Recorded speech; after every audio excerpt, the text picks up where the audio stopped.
Do you remember voicemail? You may not. You may not ever have done voicemail. It's this thing where your voice gets captured in some electronic form and delivered to you, sort of like the way actual mail used to get delivered, except it's your voice. Except it's not always your voice, because sometimes it's transcribed.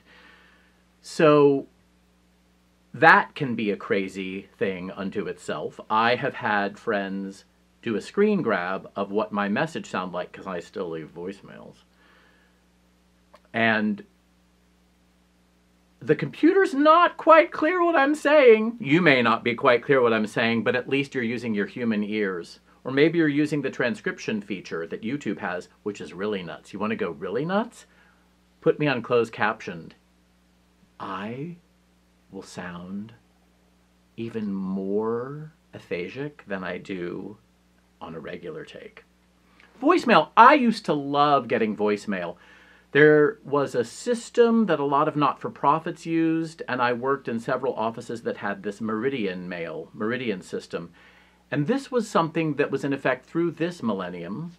And I knew how, if I was leaving a bad message, to do *76 to delete the message. I could stop, I could rewind.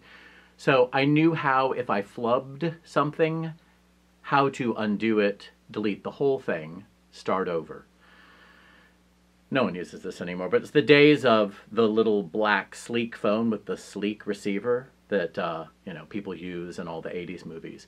And again, this continued for decades. And I also used to love having an answering machine.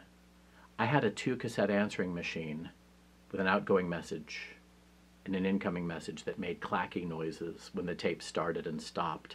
And I would come home, and if the red light was flashing, it meant people had tried to reach me.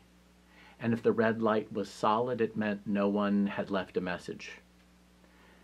And I got to the point where I would roll my eyes either way. There was no way to please me. If I got home and no one had attempted to leave a message, the light was solid, nobody likes me. If I got home and the light was flashing, I have to listen to voicemail. Or I have to listen to an answer machine message. See, I'm now using a retronym. But I still think voicemail matters, and I think I'm not really in the majority, so call me.